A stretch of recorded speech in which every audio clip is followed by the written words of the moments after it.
Hello mes Événies, j'espère que vous vous portez à merveille. Aujourd'hui, j'avais envie de vous présenter comment réaliser des jumbo breads avec une version box breads bob, puisque je vais les couper au carré.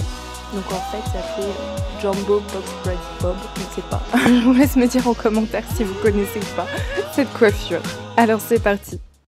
Je commence par vous présenter les soins profonds que je vais faire avant de faire les jumbo breads. Avant de mettre des extensions synthétiques, je vous conseille vraiment de bien prendre soin de vos cheveux, de les chouchouter, de bien les hydrater, de bien les nourrir, parce que des extensions synthétiques peuvent abîmer la fibre capillaire. Donc c'est vraiment essentiel, c'est une étape voilà, indispensable. Donc c'est pour ça que je voulais vraiment vous la présenter dans cette vidéo. Donc là je vais commencer par faire un bain d'huile et pour ça j'ai utilisé l'huile scellante de la marque Activilong Actiforce.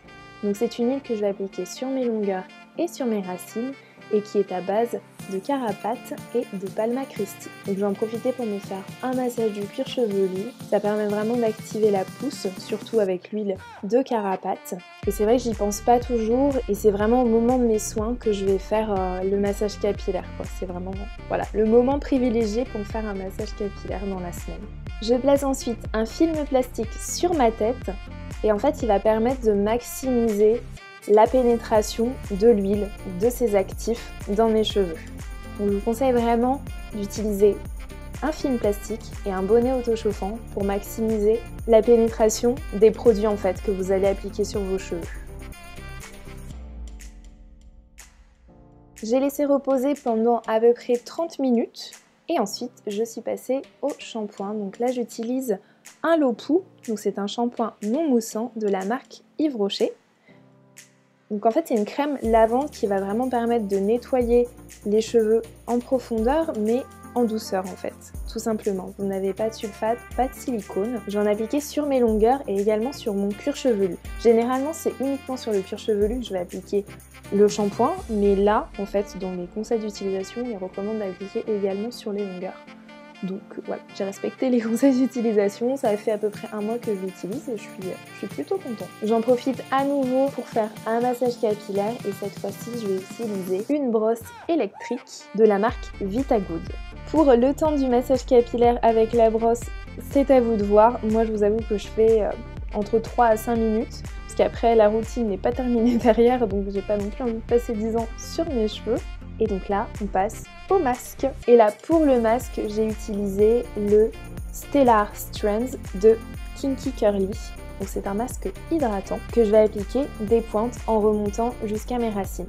Je vais pas du tout en appliquer sur mon cuir chevelu, je vais vraiment axer sur mes longueurs pour leur donner de l'hydratation. Ce masque, il est vraiment très bien. J'avais découvert sur la chaîne de Naturally Yayou. Elle avait fait une vidéo montrant les différents masques qu'elle recommandait et donc j'ai testé celui-ci et ça fait également un mois que je l'utilise et j'en suis vraiment très contente.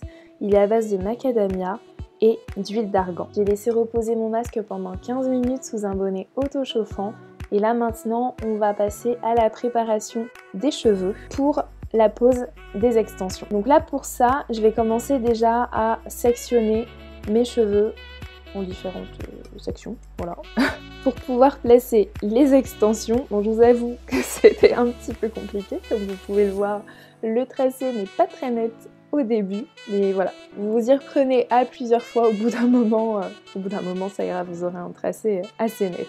Pour garder mes cheveux hydratés durablement sous les extensions, je vais utiliser la LCO méthode ou bien la LOC méthode. Je vous avoue que quel que soit l'ordre d'application du lait, de l'huile ou de la crème, ou lait, crème, huile, mes cheveux sont bien hydratés. Donc j'ai pas du tout vu de grosses différences à ce niveau-là. Et donc pour cette méthode, je vais utiliser deux produits de la marque Laura Sims, donc le lait coiffant de la marque Laura Sims qui est très riche et qui est à base d'huile de baobab et de coco et qui est pour les cheveux secs et abîmés. Et je vais continuer avec la crème Hydra Intense, une crème de coiffage toujours de Laura Sims qui là est à base de beurre de karité et je vais sceller l'hydratation avec l'huile scellante d'Activilong. Après tout ça, je vais faire une grosse vanille Et au bout de ma vanille, je vais mettre du beurre de karité. Donc il faut savoir que l'ensemble des produits que je vous ai présentés là, donc que ce soit de la marque Laura Sims ou Activilon, sont sans sulfate, sans parabènes, sans silicone et sans huile minérale. Et vous procédez de cette façon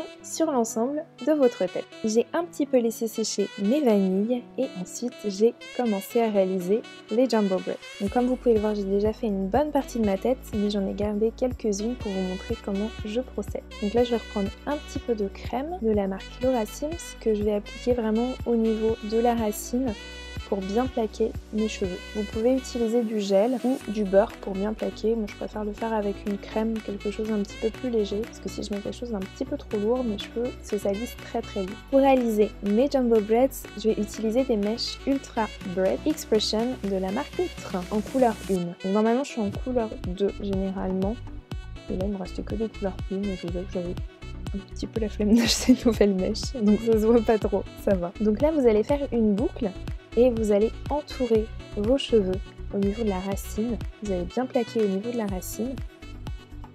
Vous allez entourer vos cheveux avec la mèche. Ensuite vous allez réaliser une boucle et vous allez y placer vos cheveux au centre. Et ensuite vous allez commencer à réaliser votre tresse en prenant la mèche à gauche ou à droite, n'importe, et ensuite en les passant les unes au-dessus des autres.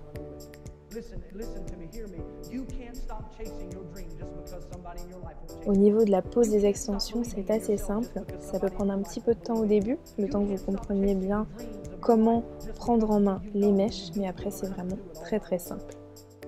Donc là, pour intégrer vos cheveux à la mèche, vous allez séparer une des deux mèches synthétique et en ajouter une partie à vos cheveux et ensuite vous allez continuer à réaliser votre tresse. Je vous remontre une nouvelle fois. Donc vous faites une boucle, vous entourez vos cheveux au centre, vous croisez les extensions, vous placez vos cheveux naturels au milieu de ce croisement et ensuite vous réalisez votre tresse.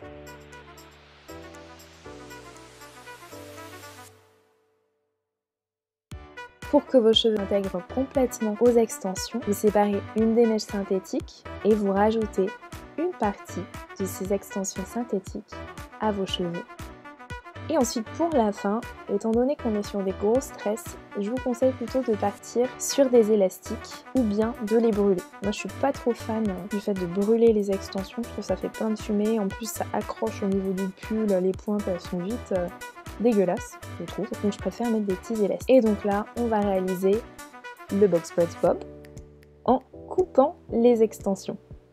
Et pour couper les extensions, je voulais choisir la longueur. Attention à ne pas couper vos cheveux, bien évidemment. Et en fait, pour définir la longueur, vous allez tout simplement placer des petits élastiques au niveau de l'endroit où vous souhaitez couper vos extensions. On vérifie que toutes les mèches ont bien leur petit élastique et sont bien toutes au même niveau. Et ensuite, on découpe. C'est assez simple. Si vous doutez un petit peu de vos élastiques, n'hésitez pas à doubler, à mettre 2 élastiques au niveau des pointes pour être sûr que l'élastique ne parte pas. On coupe les petites mèches qui dépassent pour que ce soit plus joli. Et ensuite, voilà le résultat. Alors dites-moi, est-ce que vous trouvez que c'est une technique simple? Est-ce que c'est une coiffure que vous allez reproduire ou vous avez déjà faite d'ailleurs? J'attends tous vos petits messages en commentaire et surtout, on n'oublie pas ses cheveux en dessous des extensions, surtout pas, parce que sinon quand vous allez les retirer, ça va être catastrophique, donc surtout n'oubliez pas vos cheveux en dessous, prenez-en bien soin pendant que vous portez vos extensions. Et on n'oublie pas, on garde les extensions maximum 3 semaines. Je vous fais plein de bisous mes ébénis, prenez bien soin de vous et je vous dis à très vite dans une prochaine vidéo. Bye!